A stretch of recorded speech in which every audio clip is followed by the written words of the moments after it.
Paying guest third పార్ట్కి వచ్చేసాం. ఇది 4 పార్ట్స్ నావల్. సో రేపు లాస్ట్ పార్ట్. అలాగే ఈ దేశంలో ఒక ఆడది, అది కూడా రేపు లాస్ట్ పార్ట్. రేపు ఈవినింగ్ ఒక కొత్త నావల్, ఒక ఫుల్ నావల్ పెడతాను.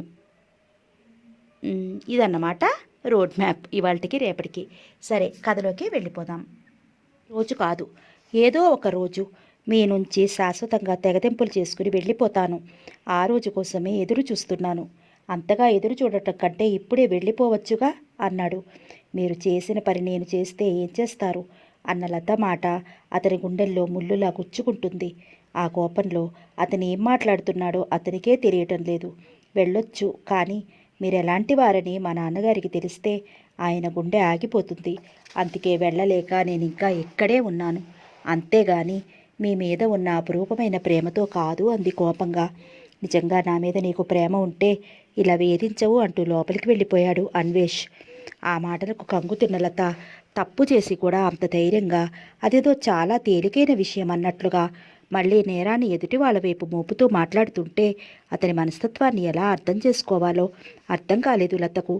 చేష్టలుడిగిందాల్లా ఆలోచనల్లో మునిగిపోయి ఎంతసేపు అలా కూర్చున్నదో ఆమెకే తెలియదు.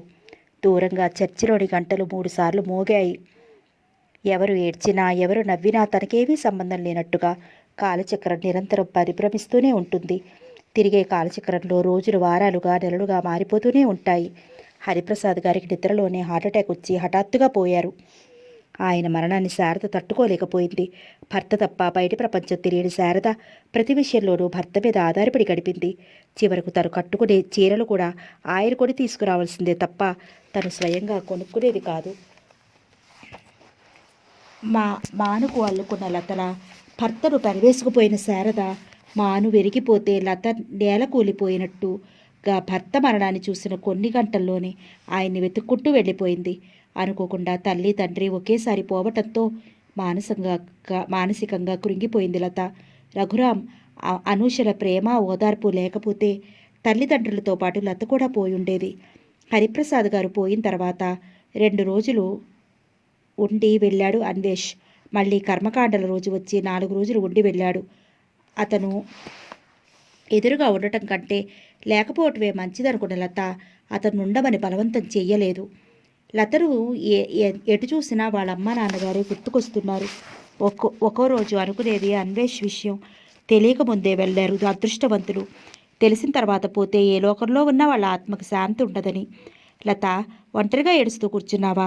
నీకెన్నిసార్లు చెప్పాను బాధపడద్దని. నువ్వెన్ని రోజులు ఏడ్చినా పోయిన వాళ్ళు తిరిగి వస్తారా? అనునయంగా అన్నాడు రఘురాం. ఈ జ్ఞాపకాల నుంచి తప్పించుకోలేకపోతున్నాను. ఎటు చూసినా అమ్మా నాన్నగారే కనిపిస్తున్నారు అంది కళ్ళు తుడుచుకుంటూ. మీ ఇంటికి వెళతావా? సుళ్ళు తిరుగుతున్న కన్నీటితో సమాధానం చెప్పలేకపోయింది లత. ఇంతలో బాబునెత్తుకుని వచ్చింది అనూష. బాబు అనూష ఒడిలో నుంచి రఘురాం మీదకు దూకాడు. ఆప్యాయంగా అపురూపంగా బాబును గుండెలకు అత్తుకున్నాడు రఘురాం. బాబు తండ్రి దగ్గర నుంచి పొందాల్సిన ప్రేమను రఘురాం నుంచి పొందుతున్నాడు. బాధగా మనసులో అనుకుంది లత. అక్క, చాలా రోజుల నుంచి చూస్తున్నాను. ఎందుకు అలా ఉంటున్నావు? ఎప్పుడు చూసినా జీవితంలో అతి విలువైన దాన్ని ఏదో పోగొట్టుకున్నట్టుగా కనిపిస్తున్నావు. బాబాయ్ గారు వాళ్ళు పోకముందు నుంచి కూడా నువ్వేదో బాధను మనసులో దాచుకుని బాధపడుతున్నట్టుగా ఉన్నావు. నీ బాధ ఏమిటో మాతో చెప్పకూడదా అంది అనూష. లత, ఇంత చదువుకున్నావు. నీ జీవితాన్ని నీ ఇష్టం వచ్చినట్టు మలుచుకోలేకపోతున్నావు. ఇది నీ పిరిగితనం అనుకోవాలో చేతకానితనం అనుకోవాలో అర్థం కావటం లేదు. ఏమిటి నువ్వనేది అంది అర్థం కానట్టుగా లత. అక్క, నువ్వింతకాలం మాకెవరికీ తెలియవనుకుంటున్నా మీ ఇంటి విషయాలన్నీ మా అందరికీ తెలుసు. మాకు తెలిసిన విషయం నీకు తెలిస్తే బాధపడతావని తెలియనివ్వకుండా నిన్నేమీ అడగకుండా ఊరుకున్నాను అంది ఆశ్చర్యంగా. లత రఘురాం ముఖంలోకి చూసింది. అవును లత, మావయ్య గారికి గుండెపోటు రావటానికి కారణం మీ శ్రీవారు. అత్తయ్య గుండె పగిలి చనిపోవటానికి కారణం మీ శ్రీవారు. లత, మావయ్య పని మీద ఒకసారి మీ ఇంటికి వచ్చారు. సరిగ్గా నువ్వు ఇక్కడకు బయలుదేరావు. మావయ్య అక్కడికి వెళ్ళారు. పనులు చూసుకుని మావయ్య మీ ఇంటికి వెళ్ళేసరికి రాత్రి పొద్దుపోయిందట. ఆయనకేం తెలుసు? లోపల జరుగుతున్న భాగవతం కిందెక్కడా నువ్వు కనిపించకపోయేసరికి మేడ మీద ఉన్న మీ గది దగ్గరికి వెళ్ళారంట. తలుపులు మూసుకున్నాయంట. నువ్వు ఉన్నావో లేవో అని కిటికీలో నుంచి లోపలికి చూశారంట. మీ శ్రీవారు ఎవరో అమ్మాయిని ఒడిలో కూర్చోబెట్టుకుని ఆ అమ్మాయి మీ ఆయన కలిసి తాగుతూ కూర్చున్నారంట. మామయ్య అక్కడ నిలబడలేక వెంటనే కారు మాట్లాడుకుని ఇక్కడికి వచ్చారు. నువ్వు ఇక్కడ ఉన్నావు. ఈ విషయాలన్నీ నాతో చెప్పి గుండె పగిలేలా ఏడ్చారు. రఘు, అమ్మాయిని అందరిలా పెంచలేదు. నా కూతురు అందరికంటే అన్ని విషయాల్లోనూ పై అంతస్తులో ఉండాలనుకున్నాను. అందుకే ఒక్క కూతురైనా మద్రాసు పంపించి ఇంగ్లీష్ చదువులు చదివించాను. లత కారు నడుపుకుంటూ వెళ్తుంటే నలుగురు కన్నార్పకుండా చూస్తుంటే ఎంతో గర్వపడేదా వాడిని. నిన్ను అల్లుడిగా చేసుకుంటే నా కూతురు భవిష్యత్తు బంగారం అవుతుందనుకున్నాను. చివరకు దాని బ్రతుకు ఒక అనామకుడిని కావాలని పెళ్లి చేసుకున్నందుకు ఇలా అధోగతి పాలయ్యింది. రఘు, ఇలా జరుగుతుందని నేను కల్లో కూడా అనుకోలేదు. నాకు తెలిసిన విషయం లతకు తెలియటానికి వీల్లేదు. లత కళ్ళు నీరు కారిస్తే నా కళ్ళు రక్తాన్ని కార్చుతాయని ఏడ్చేవారు. ఆ బాధతోనే మామయ్య, అత్తయ్య గుమ్మడికాయల్లా వెళ్ళి కుళ్ళిపోయారు లోపల. ఇంకా 2 రోజులకు చనిపోతారనగా నన్ను పిలిచి, రఘు, ఆ దుర్మార్గుడి పార నుంచి లతను కాపాడుకోవాలంటే ఒక్కటే మార్గం. వాడి నుంచి అమ్మాయి విడాకులు తీసుకోవాలి. అలా జరిగితే బాబును మీరే పెంచండి. లతకు మళ్ళీ పెళ్లి చేద్దామన్నాడు. నేను కూడా మామయ్య మాటలకు సరే అన్నాను. ఇంతలోనే ఇలా జరిగింది. దుఃఖాన్ని ఆపుకోలేక పెద్దగా ఏడ్చింది లత. లత, ధైర్యంగా ఉండాలి, బాధపడకు. నాన్నగారు, అమ్మ మా మూలంగా పోయారని నాకింతవరకు తెలియదు. వాళ్ళను కూతురుగా నేనేం చెయ్యలేకపోయినా వాళ్ళ చావుకి కారకురాలనయ్యాను. నా పాపానికి నిష్కృతి లేదు అంటూ ఏడ్చింది. వాళ్ళ మరణం అలా రాసిపెట్టి ఉంది. నువ్వేం చేస్తావు? నువ్వేడుస్తుంటే బాబు చూడు ఎలా చూస్తున్నాడో. ఊరుకో అక్క అంది అనూష తన చేత్తో ఆమె కళ్ళు తుడుస్తూ. అనూష, నీకు మేమేం చేశామని మా కోసం ఇంత బాధపడుతున్నావు? అంది లత ఏడుస్తూ. బాబాయ్ గారు ధైర్యం చేసి నాకు ఈయనగారితో పెళ్లి జరిపించకపోయినట్లయితే వేరే వ్యక్తిని పెళ్లి చేసుకోలేక ఆత్మహత్య చేసుకుని చనిపోయి ఉండేదాన్ని. నాకు భర్తను 100 ఏళ్ల జీవితాన్ని ఇచ్చారు బాబాయి, పిన్ని. ఇంతకంటే ఇంకేం చేయాలి?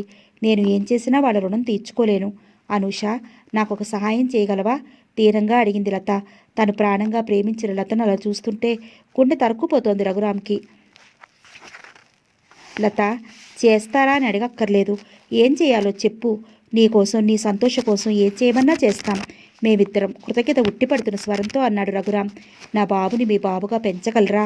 ఇదా నీకు మేము చేసే సహాయం? లత, ఒక్క మాట చెప్పు. బాబుని ఎప్పుడైనా నీ బాబుగా పెంచావా?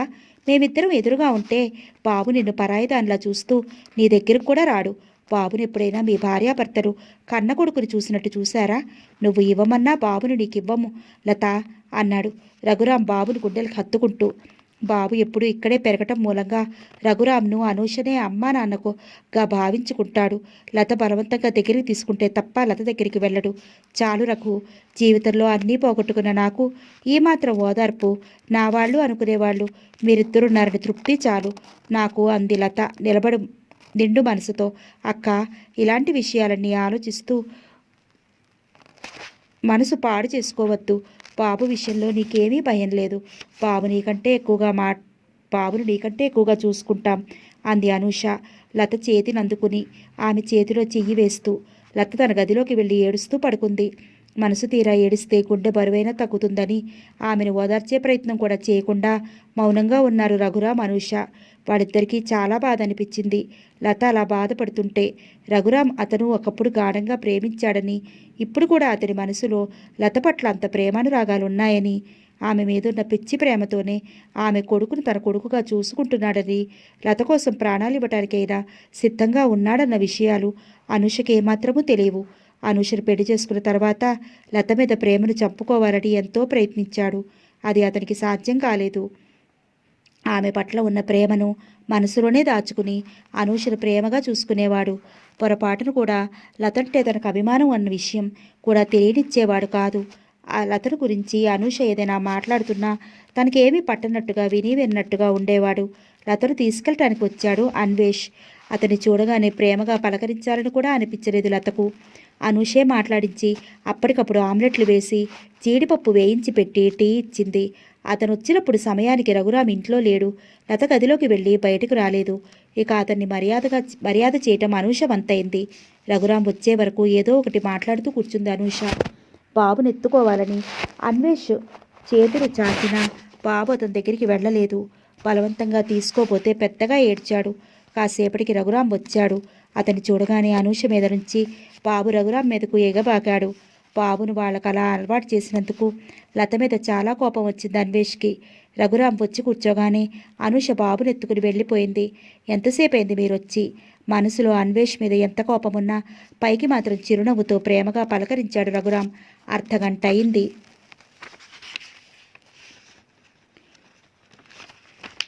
మీ బిజినెస్ ఎలా ఉంది? బాగానే ఉంది. మీరొచ్చింది లత చూడలేదా? లత ఆ పరిసరాల్లో కనిపించకపోయేసరికి అనుమానంగా అడిగాడు. అతను గేటు తీసుకుని లోపలికి రావటం లత చూసింది, కానీ లతను అన్వేష్ చూడలేదు. లత ఏదని అనూష్ అని అడిగితే నిద్రపోతుందని చెప్పింది. చూడలేదు. ముందు స్నానం చేయండి, అలసట తగ్గుతుంది అంటూ లేచాడు రఘురాం. అనూష అతని స్నానానికి ఏర్పాట్లు చేసింది. స్నానం చేసి బయటకు వచ్చేసరికి రఘురాం కొబ్బరి బండాలు కొట్టించి కొబ్బరి నీళ్ళ గ్లాస్ అందించాడు. అతనొచ్చి అంతసేపైనా లత గదిలో నుంచి బయటకు రాలేదు. అనూష పని కుడితిలో పడిన ఎలుకలా ఉంది. అన్వేష్ రావటం చూసి లత లోపలికి వెళ్ళిపోయిందని తెలుసు. అందుకే అన్వేష్తో లత నిద్రపోతుందని చెప్పింది. అతనొచ్చి గంట అయినా లత గదిలో నుంచి బయటికి రాకపోయేసరికి అన్వేష్కు లత గది చూపించటమా లేక లతను బయటికి పిలుచుకురావటమా ఏం చేయాలో అర్థం కావటం లేదు. రఘురాం అలాగే ఆలోచిస్తున్నాడు. అతనికి అర్జెంటుగా పనుంది. క్లాసులో నుంచి పని మీద ఇంటికొచ్చాడు. అనూషను పిలిచి అన్వేష్ గారు వచ్చారని లతను నిద్రలేపి చెప్పు అని బయటికి వెళ్ళిపోయాడు. లతను పిలవటం తప్పనిసరైంది అనూషకు. లత అప్పుడే నిద్రలేచిన దానిలా కళ్ళు తుడుచుకుంటూ బయటకు వచ్చింది. ఆమె వాలకం చూసి నిజంగానే నిద్రలోంచి లేచొచ్చిందనుకున్నాడు అన్వేష్. అందుకే అతనికి కోపం రాలేదు. లత మనసులో కలుగుతున్న కోపం, అసహ్యం లాంటి భావాలని ముఖం మీద కనిపించనీయకుండా జాగ్రత్త పడుతూ రాణి చిరునవ్వుతో బలవంతంగా పెదవుల మీదకు తెచ్చుకుని అతనికి ఎదురుగా కుర్చీలో కూర్చుంది. లత రాగానే పనున్నట్టుగా అనూష బాబునెత్తుకుని లోపలికెళ్ళింది. లత, బాబు చూడు, నన్ను చూడగానే ఏడుపు లంకించుకున్నాడు. వాడికి కన్నతండ్రి ఎవరో పరాయి వాళ్ళెవరో తెలియకుండా చేశావు. ఈసారి బాబుకుని మనతో తీసుకెళదాం అన్నాడు అన్వేష్. ఎందుకు? నాతో పాటు వాడు కూడా ఏడవటానికా అంది లత కటువుగా. అదేం పట్టించుకోనట్టుగా అన్వేష్. నేనొచ్చి గంట అయింది. ఇంతసేపు నేను చూడకుండా ఉండాలంటే ఎంత కష్టం అనిపించిందో తెలుసా? ఇంతకాలం ఎలా ఉన్నారు? మన ఇంటి దగ్గర ఉండటం వేరు, ఇక్కడికి వచ్చిన తర్వాత నిన్ను చూడకుండా ఉండటం వేరు. అలాగా అంది వ్యంగ్యంగా నవ్వుతూ. ఇంతసేపు నిద్రపోతూనే ఉన్నావా? పగలు నిద్రపోవటం నీకు అలవాట్లేదుగా. ఈ మధ్య అలవాటైంది. బాగా చిక్కిపోయావు లత. మామయ్య వాళ్ళు పోయి 4 నెలలైనా వాళ్ళని ఇంకా మర్చిపోలేకపోతున్నావు. 4 సంవత్సరాలైనా మర్చిపోలేను. పోయిన వాళ్ళ కోసం బాధపడుతూ ఉన్న వాళ్ళను బాధ పెట్టడం న్యాయమంటావా? నేనెవరినీ బాధ పెట్టడం లేదు. నా మూలంగా బాధపడేవాళ్ళు లేరు. లత, నువ్వు లేకుండా మన ఇంట్లో ఉండలేకపోతున్నాను. ఇంకో 2 రోజులు ఒంటరిగా ఉన్నానంటే పిచ్చెక్కిపోతుందేమో అని భయంగా ఉంది అన్నాడు అన్వేష్ నవ్వుతూ. ఇంత మాత్రాడికేనా? నిజం లత, పగలు బిజినెస్ వ్యవహారాల్లో ఎలాగో గడిచిపోతుందనుకో. రాత్రి అయ్యేసరికి నువ్వు లేకుండా ఉండలేకపోతున్నాను. మీరు కావాలనుకుంటే ఎవరో ఒకరు తోడుగా వస్తారుగా. ఆ విషయాన్ని ఇంకా మర్చిపోలేదా లత? ఎలా మర్చిపోతాను? ఆ అపురూపమైన దృశ్యాన్ని అంది వ్యంగ్యంగా. రేపు ఉదయం వెళదామా? నాకు ఆరోగ్యం బాగాలేదు. ఇక డాక్టర్కి చూపించుకున్నాను. ఒకేసారి ట్రీట్మెంట్ పూర్తయిన తర్వాత వస్తాను. ఎంతకాలానికి పూర్తవుతుంది? 2 నెలలు పడుతుంది. ఇంకా 60 రోజులు ఆగాలా అన్నాడు. లతకు రావడం ఇష్టం లేక అలాంటి కారణాలు చెప్తుందని అర్థమైనా అర్థం కానట్టుగా అన్నాడు అన్వేష్. రఘురాం వచ్చి అలా బయటికి వెళ్దాం రండి అంటూ అన్వేష్ను బయటికి తీసుకెళ్ళిపోయాడు. వాళ్ళ ఇంటికి వచ్చేసరికి రాత్రి 9 గంటలైంది. స్నానం, భోజనం అయిన తర్వాత లత రూంలోకి వెళ్ళి పడుకున్నాడు అన్వేష్. బాబుని నిద్రపుచ్చుతూ తను కూడా నిద్రపోయింది అనూష. రఘురాంకి మాత్రం ఎంతకీ నిద్రపట్టలేదు. గదిలో నుంచి ఆరుబయట లాన్లో కూర్చున్నాడు. లత బెడ్రూమ్లో లైట్ వెలుగుతూనే ఉంది. మూసును తలుపు వైపు చూస్తూ కూర్చున్నాడు. ఎన్నో రకాల ఆలోచనలు అతని మనసులో చోటు చేసుకున్నాయి. లతతో పాటు అన్వేష్ ఆ రూంలో ఉండటాన్ని అతను భరించలేకపోతున్నాడు. వాళ్ళిద్దరూ భార్యాభర్తలని, ఒక బిడ్డకు తల్లిదండ్రులని తెలుసు. అయినా ఇద్దరూ ఒకే రూంలో ఉండటం భరించలేకపోతున్నాడు రఘురాం. అందుకే ప్రేమ సృష్టిలోని చిత్రాలన్నిటికంటే చిత్రమైందంటారు. తాను ప్రేమించిన స్త్రీ మీద పరాయి మగవాడి నీడ పడటం కూడా సహించలేడు పురుషుడు. గుండె మండిపోతోంది రఘురాంకి. ఎందుకంటే లత బెడ్రూమ్లో లైటు ఆరిపోయింది. లైటు ఆరిపోవటానికి రఘురాం గుండెల్లో మంటలు రేగటానికి సంబంధం ఉంది. లైటు వెలుగుతున్నంతసేపు లత ఏ పుస్తకమో చదువుకుంటూ కూర్చునుందనుకున్నాడు. లైట్ ఆరిపోగానే ఇప్పుడు ఒకే బెడ్ మీద లతను ఆనుకుని పడుకున్న అన్వేష్ ఆమెను చేతుల్లోకి తీసుకుంటున్నాడు కాబోలు. ఇప్పుడు ఆమెను ముద్దు పెట్టుకుంటున్నాడేమో, ఆమెను ఆక్రమించే ప్రయత్నం చేస్తున్నాడేమో. ఇలాంటి ఆలోచనల మధ్య నలిగిపోతున్నాడు రఘురాం. తను ప్రేమించిన స్త్రీ మరో మగవాడి సమక్షంలో ఉండటం, అది కళ్ళ ముందు జరగటం, ఇంతకు మించిన శిక్ష ప్రపంచంలో మరొకటి ఉండదు మగవాడికి. అర్ధరాత్రి గడిచింది. అయినా రఘురాంకు అక్కడ కూర్చుని కదలాడనిపించలేదు. ఆ తలుపులు వైపే చూస్తూ కూర్చున్నాడు. లత నిద్ర పట్టక గదిలో నుంచి బయటకు రావాలనుకుంది. తన గది వైపు చూస్తూ కూర్చున్న రఘురాం కనిపించాడు. ఆమె కనుబొమ్మలు ముడిపడ్డాయి. మరో గంట తర్వాత కిటికీలో నుంచి చూసింది. అతను అక్కడ అలాగే కూర్చున్నాడు. అలా గంటకోసారి రఘురాంను చూస్తూ గదిలో ఉన్న లత నిద్రపోలేదు. మూసుకున్న తలుపుల వైపు చూస్తూ రఘురాం నిద్రపోలేదు. అన్వేష్ మాత్రం హాయిగా నిద్రపోతున్నాడు. ఉదయం 5 గంటలకు తలుపు తెరుచుకుని బయటకు వచ్చింది లత. ఆమెను చూసి లోపలికి వెళ్ళాడు రఘురాం. ఉదయం కాఫీ కప్పు తీసుకుని గదిలోకి వెళ్ళి అన్వేష్ కిచ్చి కూర్చుంది లత. లత, వీళ్ళెంతకాలం ఇంట్లో ఉంటారు అన్నాడు అన్వేష్. ఎందుకు? ముఖం చిట్లిచ్చి అడిగింది లత. రఘురాం వాళ్ళు ఎవరు? ముఖం చిట్లిచ్చి అడిగింది లత. రఘురాం వాళ్ళెక్కడికి వెళ్తారు? ఈ ఇంట్లోనే ఉంటారు. ఇల్లు మీ నాన్నగారి పేరుతో ఉంది కదా? నా పేరుతోనే ఉంది. ఇల్లు 2 వాటాలుగా వేసి అద్దెకిచ్చినా ఎంత తక్కువ అనుకున్నా 800 రూపాయలు అద్దె వస్తుంది. వీళ్ళు వేరే ఇంట్లోకి వెళితే మనం అద్దెకిచ్చుకోవచ్చు కదా. వాళ్ళెక్కడికి వెళ్ళరు, ఈ ఇంట్లోనే ఉంటారు. పొంగి వస్తున్న కోపాన్ని పళ్ళ బిగువన అదిమి పెడుతూ అంది లత. ఎవరో అనాథను చేరతీసి పెంచారు మీ నాన్నగారు. కన్న కొడుకు కాకపోయినా ఆస్తిలో 3వ వాటా ఇచ్చారు. అయినా నేనేమీ అనలేదు. అయినా ఏమైనా వాళ్ళంటానికి మీరెవరు? ఈ ఆస్తి అంతా మా నాన్నగారు కష్టపడి సంపాదించుకున్నారు. ఎవరికి ఇవ్వాలో ఎవరికి ఇవ్వకూడదో అంతా ఆయన ఇష్టం. మీరు కల్పించుకుని మాట్లాడటం కూడా అనవసరం. లత, అతనెవరినో వెనకేసుకొచ్చి మాట్లాడుతున్నావా? అతనెవరో కాదు, మా నాన్నగారు పెంచుకున్నతను. మనకంటే మా నాన్నగారికి రఘురాం ఆత్మీయుడు. కడుపున పుట్టకపోయినా అంతకంటే ఎక్కువగా చూశారు రఘురాం నాన్నగారిని. పెళ్లికి ముందే మా నాన్నగారు మీతో చెప్పారు, ఆస్తిలో 3వ వాటా మీకు కట్నంగాను, 2వ వాటా నాకు పసుపు కుంకులం కింద ఇస్తానని. ఆయన మాటల ప్రకారమే అలాగే చేశారు. ఎంత చేరతీసినా పరాయివాడికి కూతురుతో పాటు ఆస్తిలో వాటా ఇస్తారా? అది ఆయన ఇష్టం. అడగటానికి మీరెవరు? అంది కోపంగా. నేను ఈ ఇంటి అల్లుడిని కావచ్చు. మా నాన్నగారి వ్యక్తిగత విషయాలు, ఆయన ఆస్తి వివరాలు మీకు అనవసరం. అంటే నీతో పాటు అతనికి కూడా వాటా ఇవ్వటం నీకు కూడా ఇష్టమేనా? మా నాన్నగారు మా ఇద్దరిని ఒకే రకంగా ఎటువంటి భేదం లేకుండా పెంచారు. ఆస్తి కూడా అలాగే ఇచ్చారు. లత, డబ్బు విలువ తెలుసుకోకుండా మాట్లాడుతున్నావు. మీ నాన్న ఆస్తికి నువ్వు వారసురాలివి కావాలి, అంతేగాని ఎవరో అనామకుడు కాదు. 15 ఎకరాల పొలం అంటే మాటలా? దాదాపు 6 లక్షల రూపాయల ఆస్తి. మనకు చెందాల్సిన అన్ని లక్షల రూపాయల ఆస్తి ఆ రఘురాం అనుభవిస్తున్నాడు. ఆ విషయం తలుచుకుంటుంటేనే నాకెంత బాధగా ఉందో తెలుసా? మీకెందుకు అంత బాధ? మీరు సంపాదించరదా? నేను సంపాదించకపోయినా మనకు చెందాల్సిన ఆస్తి. రఘురాంకి ఇచ్చిన పొలాన్ని గురించి మీరు మాట్లాడటం కూడా అనవసరం. ఎందుకంటే మీరు తలకిందులుగా తపస్సు చేసినా ఆ పొలం మీకు రాదు. మన పెళ్లికి ముందే మా నాన్నగారు ఎవరికిస్తారన్న పొలాన్ని వాళ్ళ పేరుతో రిజిస్టర్ కూడా చేయించారు. రఘురాం పేరుతో పొలం రిజిస్టర్ అయ్యి కూడా 2 సంవత్సరాలైంది. సరే, ఆ విషయం వదిలే. ఈ ఇల్లు మనది కదా, అతని వేరే ఇల్లు చూసుకోమను. చూడండి, మీరు నన్ను తీసుకెళ్ళటానికి వచ్చారా, వాళ్ళ ఇంట్లోంచి పంపించాలని వచ్చారా? అంది కోపంగా. నీ ఆస్తిపాస్తులతో నాకేం సంబంధం లేదన్నట్టుగా మాట్లాడతావే? నేను అలా అనలేదే. నీ ధోరణి అలాగే ఉంది. పొలం విషయం అడిగితే రఘురాంకి ఇచ్చింది రాదంటావు, ఇంటి విషయం అడిగితే అతను ఉండాలంటావు. అసలు ఏంటి నీ ఉద్దేశం? అన్నాడు అన్వేష్ కోపంగా. అవును, ఇంట్లో రఘురాం ఉండాలన్నదే మా నాన్నగారి కోరిక. నాన్నగారి కర్మకాండలకు రఘు 25,000 రూపాయలు ఖర్చు పెట్టాడు. అదేమైనా మీకు గుర్తించారా? 7-8 లక్షల ఆస్తి తీసుకున్నాడు. 25,000 ఖర్చు పెట్టలేడా? మా నాన్నగారు ఎప్పుడు రఘుని పరాయి వాళ్ళ చూడలేదు. ఇప్పుడు నేను అంతే. అంటే అతనింట్లోంచి వెళ్ళడంటావు, అంతేనా? మీరు ఎలా అనుకున్నా సరే, అంది నిర్లక్ష్యంగా. సరే, నీ ఇష్టం అన్నాడు ఇంకేం అనలేక. అతను అడిగే ప్రశ్నలకు ఒళ్ళు మండిపోతోంది లతకు.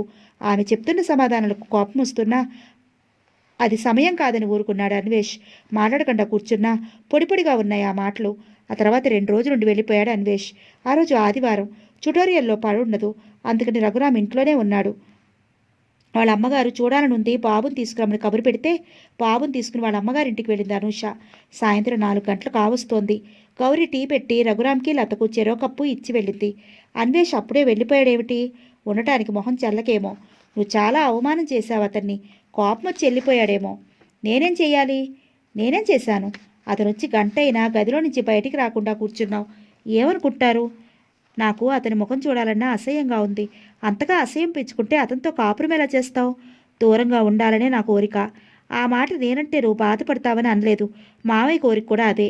అతని బిడ్డల తల్లి కూడా అయ్యాను. రఘు అతని మీద అసహ్యంతో అతన్ని దూరం చేసుకుంటే బాబు భవిష్యత్తు ఏమవుతుందోనని భయంగా ఉంది.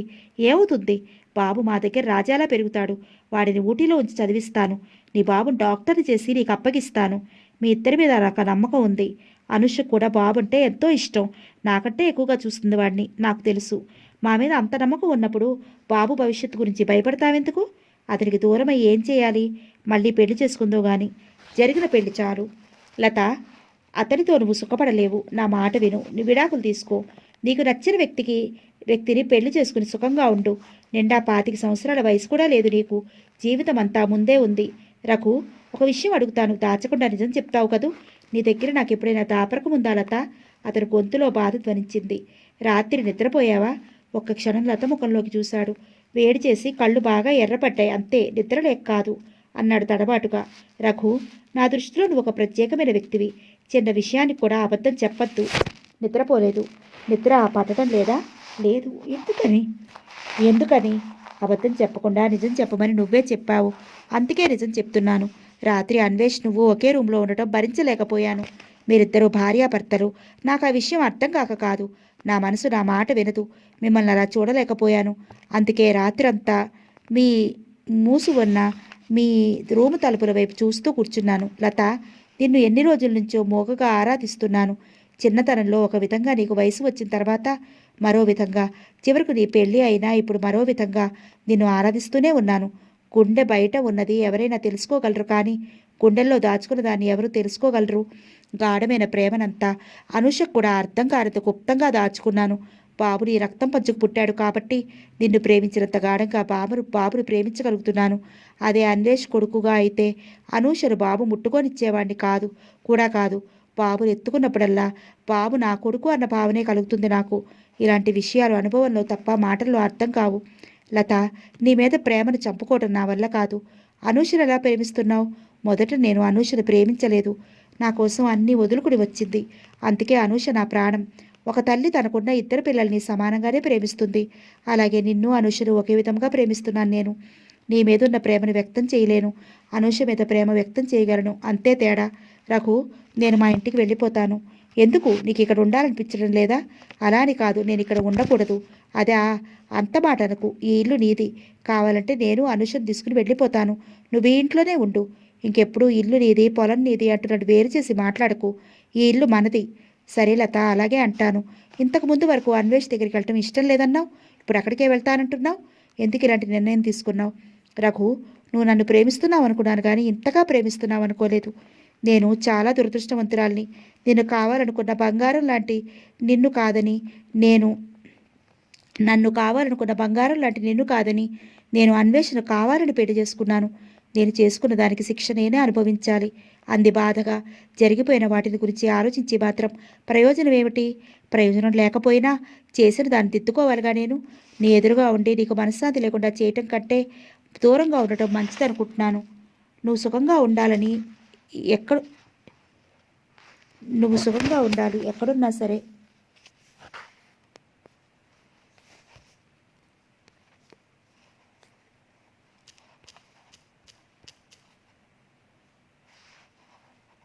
సుఖం, దాన్ని మర్చిపోయి 6 నెలలైంది. అన్వేష్ని క్షమించలేవా లత? నువ్వు నన్ను ప్రేమించావు కాబట్టి మేమిద్దరం ఒకే రూమ్లో ఉండటం భరించలేకపోయావు. అన్వేషను కూడా నా ప్రాణం కంటే ఎక్కువగా ప్రేమిస్తున్నాను. అతను నా కళ్ళ ముందే మరో అమ్మాయితో కాపురం చేస్తుంటే అతన్ని ఎలా క్షమించగలను? ఆ బాధ నేనెలా భరించగలను? నువ్వే చెప్పు. సమాధానం చెప్పలేక తల ఉంచుకున్నాడు రఘు.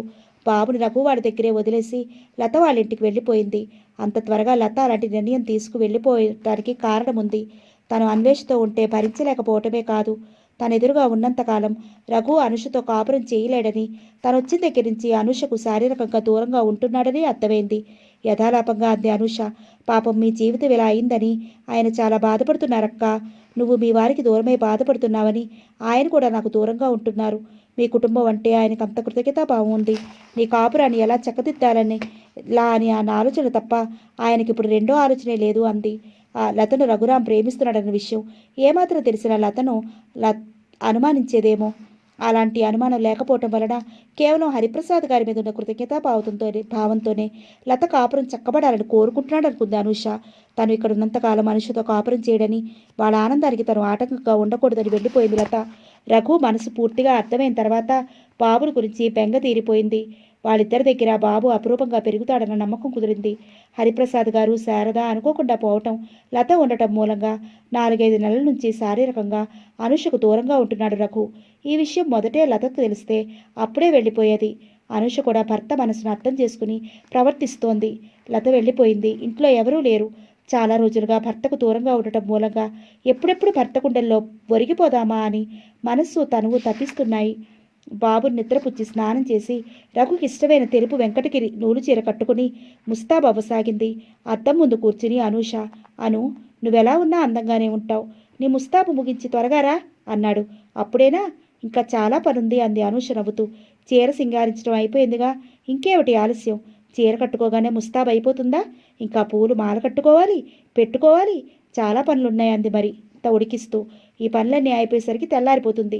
ఈలోగా వీడు కాస్త నిద్రలేస్తాడు, సరిపోతుంది.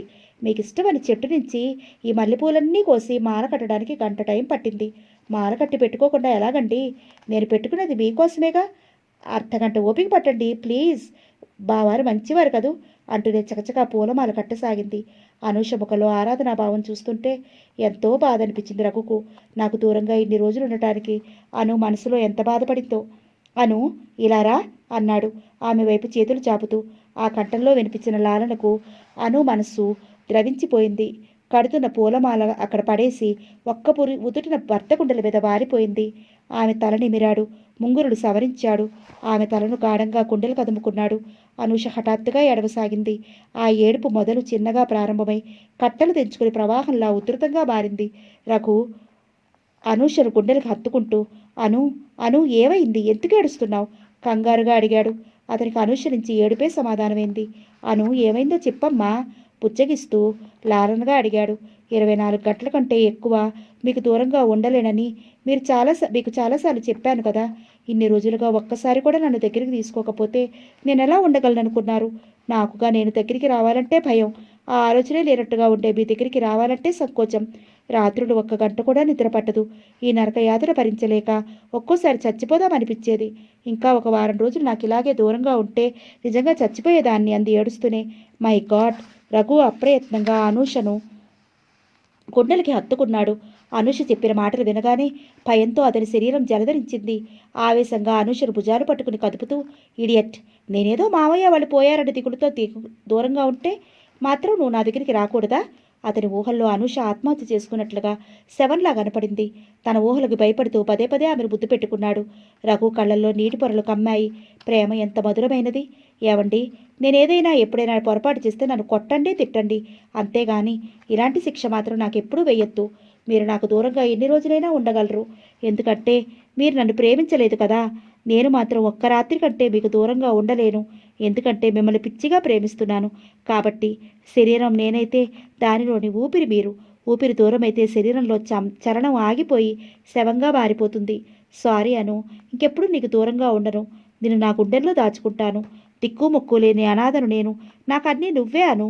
ఒక్క క్షణం కూడా నీకు దూరంగా ఉండను అంటూ ఉన్మాదిలా ఆమె శరీరాన్ని ముద్దులతో నింపాడు. ఆవేశంగా ఆమె శరీరాన్ని నలిపేశాడు. అయినా అతని భావావేశం తగ్గలేదు. ఉధృతమైన అతని ప్రేమావేశాన్ని భరించడం చాలా కష్టమైంది అనూషకు. అయినా తీయని ఆ బాధను ఎంతో ఇష్టంగా తృప్తిగా పొందుతూ అతన్ని అల్లుకుపోయింది. ఆమెను తన గుండెలు కదుముకుని ఇంకెప్పుడూ ఆమెను బాధ పెట్టకూడదు. ఈ క్షణం నుంచే లత రూపాన్ని నా మనసులో నుంచి తుడిపివేసే ప్రయత్నం చేస్తాను అని మనసులో గట్టి నిర్ణయం తీసుకున్నాడు రఘు. ఇంతకు మించిన అదృష్టం నాకు ఇంకేం కావాలనుకుంది అనూష. ఎవరైనా కావాలనో పొరపాటునో ఒక తప్పు చేస్తే దాన్ని సరిదిద్దుకోవడానికి 100 తప్పులు చేయవలసి వస్తుంది. వ్యామోహంలో అన్వేష్ చిత్రవలలో చిక్కుకున్నాడు. ఆ క్షణం నుంచి అతన్ని పీడించుకుని తిని డబ్బు తీసుకుంటోంది. అంత బాధ పెట్టి డబ్బు తీసుకున్నట్లు కనిపించదు. ఎంతో తీయగా తప్పనిసరి అవసరమై అడుగుతున్నట్టుగా బాధపడుతూ అడుగుతుంది. ఆ మూడ్లో లేదని లేక ఇచ్చేస్తాడు. తర్వాత ఆలోచించుకుంటే ఇంత డబ్బు ఎలా ఇచ్చాను అనిపిస్తుంది అన్వేష్కి. ఇంచుమించు ప్రతిసారి ఇలాగే జరుగుతోంది. తను సంపాదించుకుంది పోగా ₹1,00,000 అప్పు తేలింది. పెద్ద వడ్డీలకు తీసుకొచ్చాడు. ఆ డబ్బు వెంటనే సర్దుబాటు చేయకపోతే తన సంపాదనంతా ఆ డబ్బుకు వడ్డీ కట్టడమే సరిపోతుంది. ఎలా డబ్బు సర్దుబాటు చేయాలా అన్న సమస్యతో సతమతమైపోతున్నాడు అన్వేష్. చిత్రను అంతటితో వదిలించుకుందామన్నా వీలు కావటం లేదు. మోహిని వెళ్ళిపోవటమే తన అదృష్టదేవత వెళ్ళిపోయినట్టుగా ఉంది అన్వేష్కి. ఆమె ఉన్నప్పుడు బిజినెస్లో కానీ ఇతర విషయాల్లో కానీ ఏ సమస్య ఉండేది కాదు. ఆమె వెళ్ళిన దగ్గర నుంచి ఎన్నో సమస్యలు, దానికి తోడు ఎప్పుడూ కలగని ఆర్థిక ఇబ్బంది. అంత అయోమయంగా గందరగోళంగా ఉంది. మానసికంగా బాగా నలిగిపోతున్నాడు. అంతకుముందే సేట్ రామ్లాల్ ఫోన్ చేశాడు. వారం రోజులుగా తనకి ఇవ్వాల్సిన 25,000 వడ్డీతో సహా సర్దుబాటు చేయమని. అతని నెల రోజులు టైం ఇవ్వమని వడ్డీతో సహా మొత్తం బాకీ తీరుస్తానని ఎంత బ్రతిమారినా ఒప్పుకోలేదు. వారంలోగా మొత్తం డబ్బు సర్దుబాటు చేయమని మరో మాటకు అవకాశం ఇవ్వకుండా ఫోన్ పెట్టేశాడు. రెండు చేతులతో తలపట్టు కూర్చున్నాడు. ఆఫీస్ రూమ్లో ఇంతలో చిత్ర వచ్చింది. ఆమెను చూడగానే ఒళ్ళంతా తేళ్లు పాములు పాకుతున్నంత గంపరం అనిపించింది అన్వేష్కు. ఈమె మూలంగానే ఈ సమస్యల వలయంలో చిక్కుకున్నాను. ఈ సాలిగొడులో నుంచి బయటపడాలంటే ముందు చిత్రను వదిలించుకోవాలి. ఏమిటి అదోలా ఉన్నారు? అన్వేష్ చేతి మీద తన చేయి వేస్తూ అంది. ఏం లేదు చిత్ర, నాతో చెప్పకూడదా? అతని చేతి మీద ఉన్న తన చేతిని తీసి అతని తొడ మీద వేసింది. మొన్న నువ్వు జ్యువెలరీ షాప్లో నెక్లెస్ తీసుకున్నావు కదా, దాని తాలూకు 25,000 ఇవ్వాలి. ఆ డబ్బు వారం రోజుల్లోగా పూర్తిగా కట్టమని ఫోన్ చేశాడు అతను. 25,000 కాదు కదా, అన్ని వందలు కూడా నా దగ్గర లేవు. ఏం చేయాలో తోచడం లేదు. దానికి ఇంతగా ఆలోచించాలా? అతను మంచివాడు కాదు. వారం రోజుల్లాగా డబ్బు కట్టకపోతే పరువు తీసి బజార్లో పెడతాడు. మా ఆవిడ దగ్గర చాలా బంగారం ఉందిగా, దాని బ్యాంకులో పెట్టి డబ్బు తీసుకుని తాత్కాలికంగా సర్దుబాటు చేసుకోవచ్చుగా. లత నగలు అడగాలంటే మొహమాటంగా ఉంది. ఇప్పటికే వాళ్ళ నాన్నగారు నాకు కట్నంగా ఇచ్చిన పొలం మీద తనకిచ్చిన మామిడి తోట తాలూకు డబ్బంతా వాడేశాను. తీగలాగితే డొంకంతా కదిలినట్టుగా ఇప్పుడు నగలు అడిగితే ఆ డబ్బంతా ఏం చేశారని అడుగుతుందేమోనని అనుమానంగా ఉంది. ఖర్చు పెట్టుకున్నానని చెప్పండి. 5,000 10,000 ఖర్చు పెట్టుకున్నానని చెప్పడానికి దాదాపు ₹1,00,000. ఎందుకు ఖర్చు పెట్టావంటే ఏం చెప్పాలి? మీరు మగవాళ్ళు కాదా? చిత్ర, ఏమిటా మతిరేని వాగుడు? చిరాగ్గా అన్నాడు. ఎందుకు అంత కోపం? ఉన్నమాటే అంటున్నాను. ₹1,00,000 ఖర్చు పెట్టుకునే స్వేచ్ఛ మీకు లేదా? మీరు ఖర్చు పెట్టుకునే ప్రతి రూపాయికి ఆమెకు లెక్క చెప్పడానికి మీరు ఎల్లరికపటాలు కాదు. ఈ వాదనంతా ఎందుకు? నీ నగలు ఇవ్వరాదు? బ్యాంకులో పెట్టి ముందు సేట్ అప్పు తీర్చేసి తర్వాత నా డబ్బు అందగానే నీ నగలు తీసి నీకు ఇస్తాను. నా దగ్గర నగలుంటే తప్పకుండా ఇచ్చేదాన్నండి. మొన్న నేను ఇల్లు కొనుక్కున్నప్పుడు ₹1,00,000 తక్కువయ్యాయని చెప్తే మీరిచ్చింది 50,000గా. మిగతా డబ్బు సర్దుబాటు చేయడానికి నా దగ్గరున్న నగలన్నీ అమ్మేశానండి. అన్వేష్ తలెత్తి చిత్రముఖంలోకి చూశాడు. ఆమె చెప్తున్నది అబద్ధమని అతనికి తెలుసు. ఆ రోజు తక్కువైన దెబ్బంతా తనిచ్చాడు. గృహప్రవేశం రోజు కూడా చిత్ర నగలన్నీ అలంకరించుకోవడం తను చూశాడు. తనెంత పొరపాటు చేశాడో అప్పుడు అర్థమైంది. ఎందుకంత బాధపడతారు? నేను చెప్పినట్టు చేయండి. ఏదో ఒకటి చేస్తాను కానీ నువ్వు వెళ్ళు, చిరాగ్గా అన్నాడు. నేను వెళ్తే మీకు మరీ విసుగ్గా ఉంటుంది. నా మనసు బాగాలేదు, నన్ను విసిగించకుండా వెళ్ళు. మనసు బాగా లేనప్పుడే నా తోడు కావాలి మీకు. షాంపైన్ బాటిల్ ఉంది, వెళదాం రండి. చికాకు అన్నీ మర్చిపోయి సరదాగా ఎంజాయ్ చేయొచ్చు అంది అతని చేతిని తన చేతిలోకి తీసుకుంటూ. అన్వేష్ ఏం మాట్లాడలేదు. షాంపైన్ నిషాలో నీ పొందు నిజంగా స్వర్గలోకంలో విహరిస్తున్నట్లుగా ఉంటుంది. ఐ లైక్ యూ చిత్ర అని ఎన్నోసార్లు అన్నారు. ఆ స్వర్గం మిమ్మల్ని ఆహ్వానిస్తోంది. రండి, మా ఇంటికి వెళ్దాం. డబ్బు విషయం చూడటానికి ఇంకా వారం రోజులు టైం ఉంది కదా, రండి అంది అతని వైపు మత్తుగా చూస్తూ. ఆ మాట వినగానే అన్నీ మర్చిపోయాడు. ఒక్క నిమిషం కూడా కుర్చీలో కూర్చోలేకపోయాడు. లేచి చిత్రతో పాటు ఆమె ఇంటికి బయలుదేరాడు. బెడ్రూమ్లో తన పక్కన పడుకున్న లత వైపు జరిగి ఆమె భుజం చుట్టూ చెయ్యి వేసి ఆమె ముఖాన్ని తనకు అభిముఖంగా తిప్పుకోబోయాడు. లత అతడి చేతుల్ని విసిరికొట్టి దూరంగా జరిగింది. పోయిన అమ్మా నాన్న కోసం ఏడుస్తూ ఎంతకాలం ఇలా నన్ను బాధ పెడతావు? నీకు నిజంగా నా మీద ప్రేమే ఉంటే నా మనసుకు కష్టం కలిగించేలా, నన్ను అవమానించేలా ప్రవర్తించవు, కోపంగా అన్నాడు అన్వేష్. నన్ను విసిగించకు. గతాన్ని మర్చిపోయి మీతో పూర్వంలా లతలా ప్రవర్తించడం నా వల్ల కాదు. మీ చేత తాళి కట్టించుకున్నాను కాబట్టి తప్పనిసరి మీతో కలిసి ఉంటున్నాను. అంతకంటే కోపంగా అంది లత. ఎన్ని రోజులైనా నీ సమాధానం ఇంతే గాని నీ ప్రవర్తనను మార్చుకోనంటావు. ఎన్నటికీ మార్చుకోలేను. అయినా నా బాధను మీ దగ్గర మీరు అర్థం చేసుకోలేరు. ఈ సుఖం మీకు వేరే చోట అందుబాటులో ఉన్నప్పుడు నన్నెందుకు బాధ పెడతారు? ఎక్కడ దొరికితే అక్కడ అందుకోవటం మీకు అలవాటే కదా, దానికింత హంగామా ఎందుకు అంది విసుగ్గా. లత, ఈ డొంక తిరుగుడంతా ఎందుకు? నాతో కాపురం చేయటం ఇష్టం లేదని సూటిగా చెప్పరాదు? నేను అలా అని సూటిగానే చెప్తున్నాను. అంటే నా నుంచి విడిపోవాలనుకుంటున్నావా? మీరెలా అనుకున్నా పర్వాలేదు. నాకంటే నువ్వు తక్కువ తిన్నావా? నేను మగవాడిని. ఒకరితో కాదు 100 మందితో తిరిగిన సమాజం తప్పు పట్టదు. నువ్వు నువ్వు చేసిందేమిటి? అసహనంగా ఓర్పుడు కోల్పోతున్న కంఠంతో అన్నాడు. ఏం చేశాను? విసురుగా బెడ్ మీద నుంచి లేచి కూర్చుని తీక్షణంగా అతని ముఖంలోకి చూస్తూ అడిగింది. నీకు రఘుకి సంబంధం లేదా? అతను అడిగిన ప్రశ్నకు షాక్ తిన్నట్టయింది అతనికి. లతకు మాట పలుకు లేకుండా చిత్తరువులా అతని ముఖంలోకి చూస్తూ కూర్చుంది. మీ నాన్నగారు నీతో పాటు వాడికి కూడా ఆస్తితో సమానమైన వాటా ఎందుకు ఇచ్చారో నేను అర్థం చేసుకోవాలనుకుంటున్నావా? వాడికి నీకు ఏ సంబంధం లేకపోతే అంత ఆస్తి వాడికి ఇస్తుంటే ఎందుకు చూస్తూ ఊరుకున్నావు? వద్దని ఎందుకు వారించలేకపోయావు? వాడు నీ ఇంట్లో నుంచి నేరుగా వెళ్ళిపోతానంటే వద్దని బలవంతంగా వాడిని నీ ఇంట్లోనే ఎందుకు ఉంచుకుంటున్నావు? ఇవన్నీ చూస్తూ కూడా వాడికి నీకు ఏం సంబంధం లేదని నన్ను నమ్మమంటావా? నెలలో ఒక వారం రోజులు ఇక్కడ ఉంటే 3 వారాలు వాడి దగ్గర ఉంటున్నావు. ఎందుకు? వాడి కోసం కాదా? ఇన్ని నిజాలు కళ్ళెదురుగా కనిపిస్తున్నా మీ ఇద్దరికీ ఏం సంబంధం లేదని నమ్మమంటావా? నేనేదో తప్పు చేసినట్టు మాట్లాడే ముందు నీ తప్పులేమిటో తెలుసుకోవటం మంచిది. అతననే ఒక్కొక్క మాట ఒక్కొక్క పదునైన కత్తిలా లత గుండెల్లో దూసుకుపోతున్నాయి. పిడుగుల వర్షంలో తడుస్తున్నట్టుగా తల, శరీరం, మనస్సు అన్నీ మొద్దుబారిపోయాయి. నాలుగు మీద తడారిపోయినట్లుగా ఒక్క మాట కూడా మాట్లాడలేకపోయింది. రోజుల తరబడి నువ్వు వాడి దగ్గరుంటే పెళ్ళైన నేను ఈ సుఖానికి ఎన్ని రోజులని దూరంగా ఉండగలను? ఏదో అవసరం కోసం తప్పు చేస్తే దాన్ని పట్టుకుని ఇలా సాధిస్తున్నావు. నువ్వు చేసే వాటిని గురించి నేనెందుకు సాధించలేడనుకున్నావు? విమర్శించలేడనుకున్నావా? ఛీ, మీలాంటి వాడితో మాట్లాడటం కూడా అసహ్యమే నాకు. నాకు రఘుకి మధ్య ఉన్న స్నేహం మీకేం తెలుసు? ఎలా చెప్తే మీకు అర్థమవుతుంది? నాకు రఘుకు ఉన్న స్నేహం కల్మషం లేనిది. మా అనుబంధాన్ని అర్థం చేసుకునే శక్తి మీకెక్కడుంది? కామెర్ల రోగికి లోకమంతా పచ్చగానే కనిపిస్తుంది. స్త్రీ విలువ తెలియని మీకు అందరూ అలాగే కనిపిస్తారు అంది లత ఆవేశంగా, ఆవేదనగా. తప్పు చేసిన వాళ్ళు మేం తప్పు చేశామని ఎవరు చెప్పరు నాలాగా. You shut up. ఇంకోసారి రఘుని గురించి అసభ్యంగా మాట్లాడావంటే సహించను. అతని పేరెత్తే అర్హత కూడా లేదు నీకు. హిమాలయాలకి పాతాళానికి కొన్ని ఉన్న తేడా ఉంది మీ మధ్య. ఆవేశాన్ని సాధ్యమైనంత వరకు అదుపులో పెట్టుకుంటూ అంది లత. నన్ను ప్రేమించినట్లు నటించి పెళ్లి చేసుకుని నన్ను మోసం చేస్తున్నది చాలక వాడిని ఇంకా వెనకేసుకొచ్చి మాట్లాడుతున్నావా? ఛీ అంటూ లేచి బెడ్రూమ్లో నుంచి బయటకు వచ్చి బయట కూర్చుంది. తన మీద తనకే జాలి వేసింది లతకు. రెండు చేతుల్లో ముఖం దాచుకుని మనసు బరువు తగ్గే వరకు ఏడ్చింది. చాలా రాత్రి గడిచిపోయింది. అన్వేష్ లత ఏ అఘాయిత్యం చేసుకుంటుందోనన్న భయంతో నిద్రపోకుండా లతను కనిపెడుతూ కూర్చున్నాడు. నిజానికి లత అంటే అతనికి చాలా ఇష్టం. రఘు మాటల్లో లత పట్ల గౌరవం, అభిమానం ఉన్నట్టు కనపడతాడు. లత పదే పదే మాటలతో రెచ్చగొట్టడం మూలంగా కోపంతో అలా మాట్లాడాడు.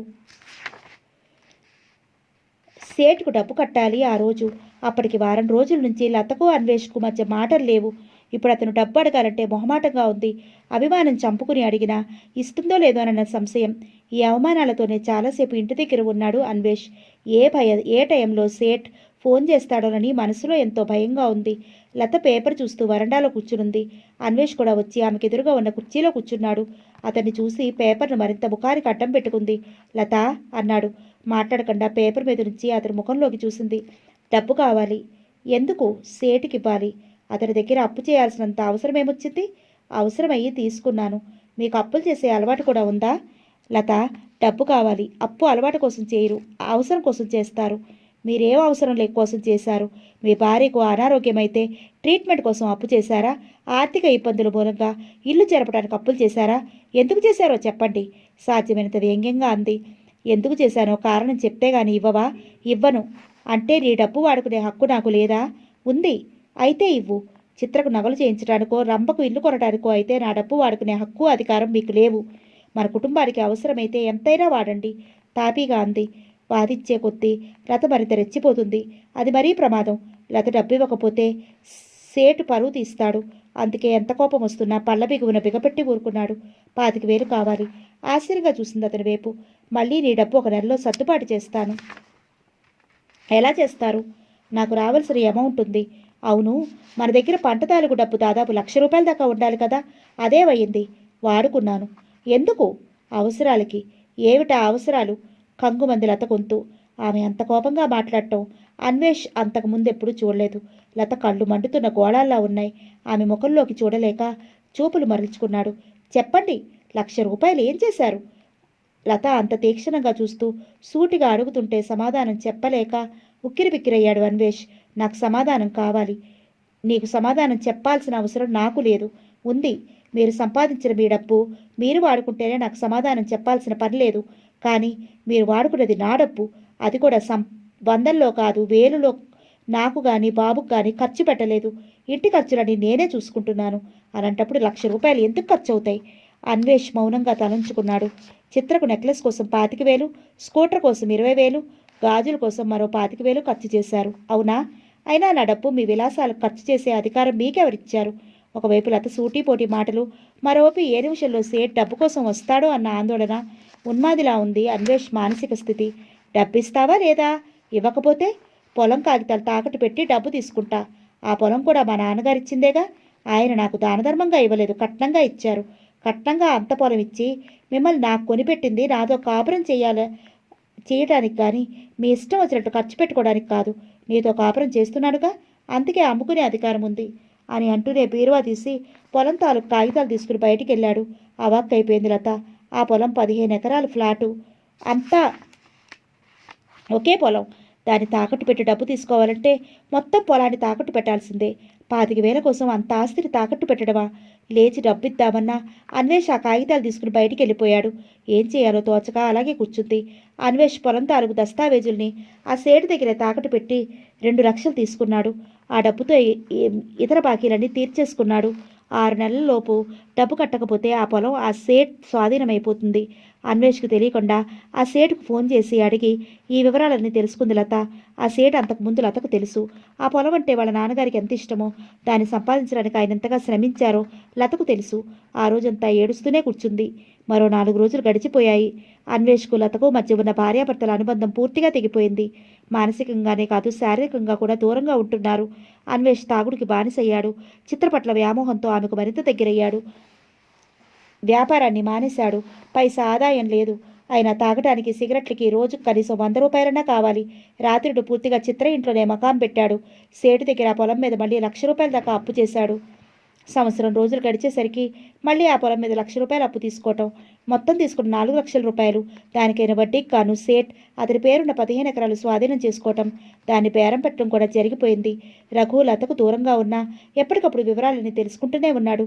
సేట్ బేరం పడితే ఆ పొలాన్ని బయటికి వాళ్ళకి వెళ్ళనీయటం ఇష్టం లేక అనూషతో మాట్లాడి ఆమె ద్వారా వాళ్ళ నాన్నగారికి చెప్పించి భానోజీరావు గారి ద్వారా ఆ పొలాన్ని కొనిపించాడు రఘు. భానోజీరావు గారు 8 లక్షలకు ఆ పొలాన్ని కొని కూతురు పేరుతో రిజిస్టర్ చేయించాడు. పొలం పోయింది. వేరే ఆదాయం లేదు. దానికి తోడు విపరీతమైన తాగుడు. లతకు తెలియకుండా లత నగలను తీసుకెళ్లి అమ్ముకోవడం మొదలుపెట్టాడు. అన్వేష్ అంతకు దిగజారుతాడని లత కూడా ఊహించలేదు.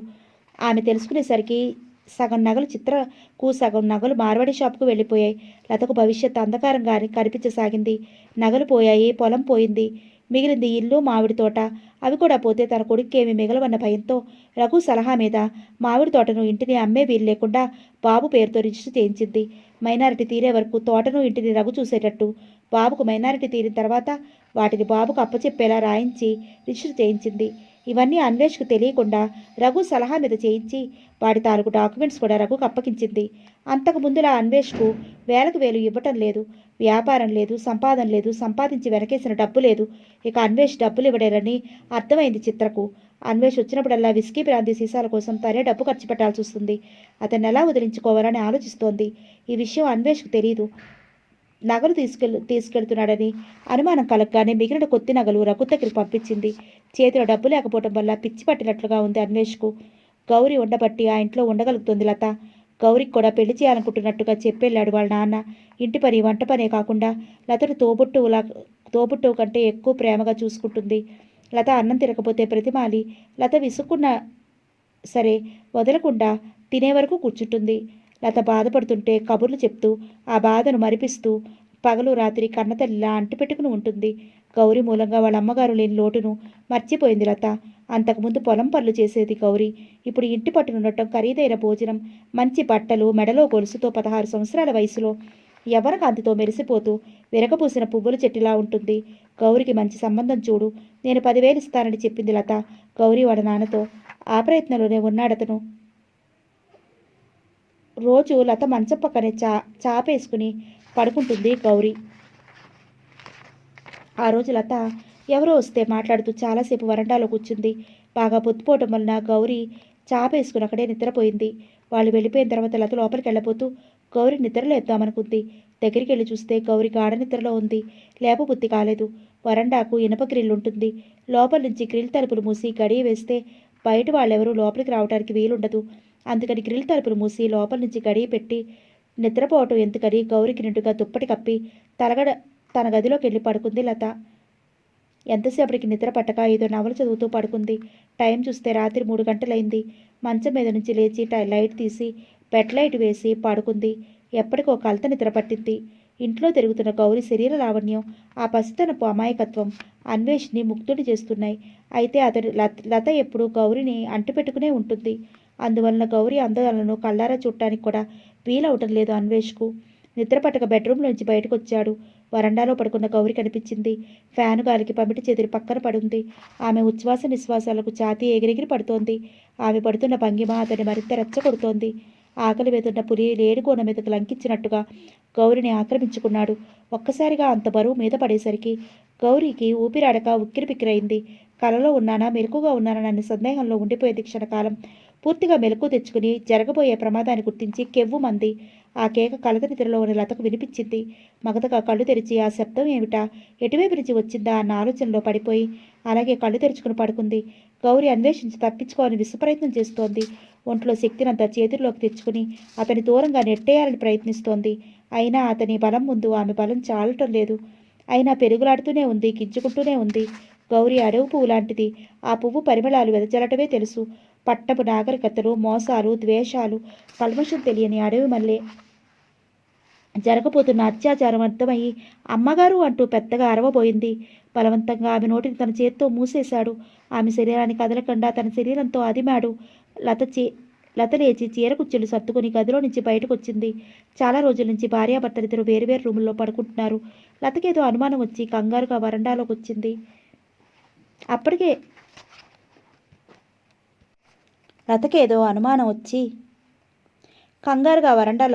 అప్పటికే జరగకూడదు జరిగిపోయింది. లతను చూసి అన్వేష్ తన గదిలోకి వెళ్ళి తలుపులు మూసుకున్నాడు. లతకు కరెంట్ షాక్ తిన్నట్టుగా ఉంది. ఆమె ముఖం అతి భయంకరమైన దృశ్యాన్ని చూసినట్టుగా బిగుసుకుపోయింది. లత చూపులు చుట్టుపక్కల ఏం జరుగుతుందో గమనించడం మర్చిపోయిన వాటిలా ఒకే వైపు గౌరినే చూస్తున్నాయి. బట్టలు చిరిగి తల వెంట్రుకలు రేగి నీళ్లు కారుతున్న కళ్ళతో పిచ్చిదానిలా కనిపిస్తున్న ఆమె రూపం చూస్తుంటే లతకు కడుపు తరుక్కుపోతోంది. గౌరీ నెమ్మదిగా నడుచుకుంటూ ఆమె దగ్గరికి వచ్చి పిలిచింది. ఆమె లత వైపు చూడలేదు. ఆమె చూపులు ఎక్కడో శూన్యంలోకి చూస్తున్నట్టుగా ఉన్నాయి. గౌరీ దుఃఖం ఉప్పెన్లా ముంచుకొస్తుంటే బాధగా పిలిచింది లత. ఆ పిలుపుకు ఆమెలోని నిశ్చలత్వం కాస్త కరిగింది. అమ్మగారు, నా బ్రతుకు బండలైపోయింది అంటూ రెండు చేతుల్లో ముఖం దాచుకుని బావురుమంది. ఆమెను ఎలా ఓదార్చాలో కూడా లతకు అర్థం కాలేదు. గౌరీ, నన్ను క్షమించు. నీ బ్రతుకు నాశనం కావడానికి కారణం ఆ దుర్మార్గుడు కాదు, నేను. అతను ఎలాంటి వాడో తెలిసి కూడా అమాయకురాలు వేరే నిన్ను ఈ ఇంట్లో ఉంచి నిన్ను స్థితికి తెచ్చిన పాపం నాది. పెద్దగా ఏడ్చింది లత. అమ్మగారు, మా అయ్యకు నా ముఖం ఎట్టా చూపించాలి? నా తప్పేం లేదమ్మా. నేను నిద్రలో ఉండగా అయ్యగారే నన్ను పాడు చేశారు. గౌరీ, నీ తప్పు లేదని నాకు తెలియదనుకున్నావా? అతడు చేసిన పాపానికి నేను క్షమాపణ కోరుతున్నాను అంటూ రెండు చేతుల్ని తన చేతుల్లోకి తీసుకుని అంది లత. అట్టా అనకండమ్మా. మీరు కన్నీళ్లు పెడితే నేను చూడలేను. మీకోసం నా శీలాన్ని కాదు, నా ప్రాణాలైనా ఇస్తానమ్మా. లత ఒడిలో ముఖం దాచుకుని ఏడుస్తూ ఉంది ఆమె. ఆ ఉదయమే అన్వేష్ బయటికి వెళ్ళాడు. ఎక్కడికి వెళ్ళాడో తెలియదు. గౌరీ ఉదయాన్నే లేచి ఎప్పట్లా ఇంటి పనులు చేయసాగింది. సాయంత్రం 5 గంటలైంది. వాలుకుర్చీలో ఆలోచనలో మునిగి కూర్చున్న లత గేటు తెరిచిన శబ్దం అయితే ఎవరా అని తలెత్తి చూసింది. స్కూటర్ ఆపి రఘు, అనూష బాబునెత్తుకుని లోపలికి వస్తున్నారు. బాబును చూడగానే పట్టలేని సంతోషంతో ఎదురెళ్ళి బాబును అందుకోబోయింది. బాబు రాకుండా రఘు మెడ చుట్టూ చేతులేసి అతనికి అంటుకుపోయాడు. ముఖం తిప్పుకుని లత కళ్ళల్లో నీళ్లు తిరిగాయి. అక్క, 10 నిమిషాల్లో రెడీ అవ్వాలి, బజార్కి వెళ్ళాలి, తొందరగా బయలుదేరు అంది అనూష. ఊరు నుంచి వచ్చి 1 నిమిషం కూడా కాలేదు, బజారు షాపింగ్ అంటూ హడావుడి చేస్తున్నారేంటి? విశేషం ఏంటి విశేషం అంది లత నవ్వుతూ. ఎల్లుండి బాబు పుట్టినరోజు అని కూడా మర్చిపోయావా? బాబుకు మంచి డ్రెస్ కొనాలి. నిన్ను మీ వారిని తీసుకెళ్లాలని వచ్చాము. నువ్వు మాతో పాటు బజారుకు వస్తే బాబుకి డ్రెస్ కొనుక్కుని అట్నుంచే వెళ్ళిపోతాం. రేపు నువ్వు మీ వారు కలిసి రండి అంది అనుష. ఇప్పుడొచ్చి ఇప్పుడే వెళ్ళిపోతారా? వారం రోజుల నుంచి ఇల్లు డెకరేషన్ చేయటం, 4 రోజుల నుంచి ముఖ్యమైన వాళ్ళందరినీ బాబు బర్త్డే ఫంక్షన్కు ఆహ్వానించడంతోనే సరిపోయింది అనుషకు. ఇప్పుడు నిమిషం కూడా టయాన్ని వేస్ట్ చేయదు. బాబుకు డ్రెస్ కొనాలని బయలుదేరింది, కానీ లేకపోతే ఈ బిజీలో ఇల్లు కదులుతుందా అన్నాడు రఘు నవ్వుతూ. వాళ్ళు రావటం చూసి గౌరీ టీ తీసుకొచ్చి ఇచ్చింది ముగ్గురికి. గౌరీ, బాగున్నావా అంది అనుష. బాగున్నానన్నట్టు తలూపింది గౌరీ. అమ్మగారు వాళ్ళతో పాటు నువ్వు కూడా రా. గౌరీ, ఒక్కదాన్ని చేసుకోలేను, సాయంగా ఉందో గాని. వస్తానమ్మగారు అంటూ ఖాళీ కప్పులు తీసుకుని వెళ్ళిపోయింది ఆమె. గౌరీ అలా ఉందేంటి అంది అనుష. గౌరికి 4 రోజుల నుంచి జ్వరం అంది లత తడబాటుగా. మీరిద్దరూ వెళ్ళి తీసుకురండి. ఒక్క డ్రెస్ కోసం ముగ్గురు ఎందుకు? మీరిద్దరూ స్కూటర్ మీద వెళ్ళిరండి అంది తప్పించుకోవాలని. నీ సెలక్షన్తో తీసుకోవాలని కదా ఇంత దూరం వచ్చింది. త్వరగా బయలుదేరు. నీ కారు ఉందిగా, ముగ్గురు దారిలో 10 నిమిషాలు వెళ్ళి రావచ్చు. తప్పలేదు లతకి. వెళ్ళాలని లేకపోయినా తప్పనిసరే బయలుదేరింది. లత కారు బయటికి తీసింది. రఘు, అనూష బాబును ఒళ్ళో పెట్టుకుని వెనక సీట్లో కూర్చున్నారు. కారు 10 నిమిషాల్లో బీసెంట్ రోడ్డు చేరుకుంది. రంగురంగుల దీపాలతో దేదీప్యమానంగా వెలిగిపోతున్నాయి బట్టల షాపులు. 10 నిమిషాల్లో 400 పెట్టి డ్రెస్ తీసుకుంది లత. రఘు 600 పెట్టి మరో డ్రెస్ తీసుకున్నాడు. షాపులో నుంచి బయటకు వచ్చి కారులో కూర్చున్నారు. ట్రాఫిక్ సిగ్నల్ దగ్గర ఎర్ర లైట్ వెరగడంతో ట్రాఫిక్ ఆగిపోయింది. కారు ఆపి చూస్తూ కూర్చున్న నన్ను పిలిచి అటువైపు చూడమంది అనూష. అటు చూసిన లత ముఖం ఎర్రగా కందిపోయింది. స్కూటర్ మీద అన్వేష్ ఉన్నాడు. వెనక సీట్లో ఫ్యాన్సీ డ్రెస్ వేసుకున్న అమ్మాయి కూర్చుంది. అమ్మాయి ఎవరా అని మరోసారి చూసింది. చిత్ర. చిత్ర ఇంచుమించు అతని వీపు మీద పడిపోయినట్టుగా కూర్చుంది. అతను నవ్వుతూ ఏదో చెప్తున్నాడు. అన్వేషణ అలా చూడలేక ముఖం తిప్పుకుంది లత. ఇంతలో పచ్చలైటు వెలిగింది. కారు పక్క నుంచే స్కూటర్ వెళ్ళిపోయింది. లత మనసంతా చేదు తిన్నట్టయింది. రఘు కూడా చూశాడు వాళ్ళని. వాళ్ళ ముఖాల్లోకి చూడలేక తలదించుకుంది లత. అవమాన భారంతో ఆమె హృదయం కృచించుకుపోతోంది. లత, తప్పు చేస్తున్న అతను అంత సంతోషంగా స్కూటర్ మీద పరాయి అమ్మాయితో కలిసి తిరుగుతుంటే నువ్వెందుకు సిగ్గుపడుతున్నావు? సిగ్గుపడాల్సింది అతను. అయినా అతనికి ఇలాంటి భావాలన్నీ ఉంటే అలా చేస్తాడా అన్నాడు బాధగా రఘు. ప్రేమించి పెళ్లి చేసుకున్నాడు. మళ్ళీ ఇలాంటి పనులు ఎలా చేయగలుగుతున్నాడో అర్థం కాదు అంది కోపంగా అనూష. యాంత్రికంగా కారు డ్రైవ్ చేస్తోంది లత. కారులో ఉన్నంతసేపు అనూష రఘు ఏదో మాట్లాడుతూనే ఉన్నారు. పరధ్యానంగా ఊకొడుతూనే ఉంది లత. వాళ్ళు మాట్లాడుతున్నది ఏమిటో ఒక్కటే అర్థం కావటం లేదు. కారు ఇంటికి చేరుకుంది. ఇంకేం మాట్లాడకుండా రేపు ఉదయానికల్లా ఇద్దరూ రండని చెప్పి బాబుని తీసుకుని వెళ్ళిపోయారు అనూష రఘు. శరీరంలోని శక్తినంతా హరించుకుపోయినట్టుగా నిస్త్రాణంగా వాలుకుర్చీలో కూలబడిపోయేది లత. ఆమె గుండెల్లో అగ్నిగోళాలు బద్దలవుతున్నాయి. ఆలోచనలు లావాలా ఆమె అంతరంగాన్ని కమ్ముకుంటున్నాయి. తనవాడు తన ప్రాణంలో ప్రాణంగా ఊపిరిలో ఊపిరిగా ప్రేమించిన అన్వేష్ తనకు కాకుండా పోయాడు. పరాయి వాళ్ల సొంతమైపోయాడన్న వేదన అణువణువున ఆమెను చిత్రవద చేస్తోంది. బాబు బర్త్డే అన్న సరదా మచ్చుకైనా లేదా ఆమెలో. జీవితం అంతా ప్రతిక్షణం రాజీ పడుతూ బ్రతకటం స్త్రీ జాతికి తరాల నుంచి వస్తున్న శాపం. దానికి ఎన్ని యుగాలు మారినా విముక్తి లేదు. ఎంతమంది అమ్మాయిల శీలాన్ని దోచుకుంటాడు? అమ్మాయిల జీవితాలతో ఆడుకోవటం అతనికి సరదానా? ఎందుకు ఇలా చేస్తున్నాడు? స్త్రీ జాతికి ఉన్న నీతి నియమాలు పురుష జాతికి అక్కర్లేదా? రఘు నాకు స్నేహితుడు.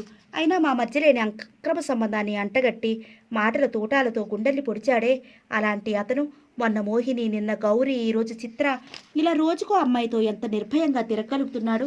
అతను చెప్పే మాటలన్నీ మొదటి నుంచి తనెంత అమాయకంగా నమ్ముతోంది. ఆలోచనలు కందిరీగల్లా ముసురుకుని మనసును తొలిచేస్తున్నాయి. రఘును అనూషను ఒక్క రాత్రి ఉండబందామంటేనే భయం వేసింది.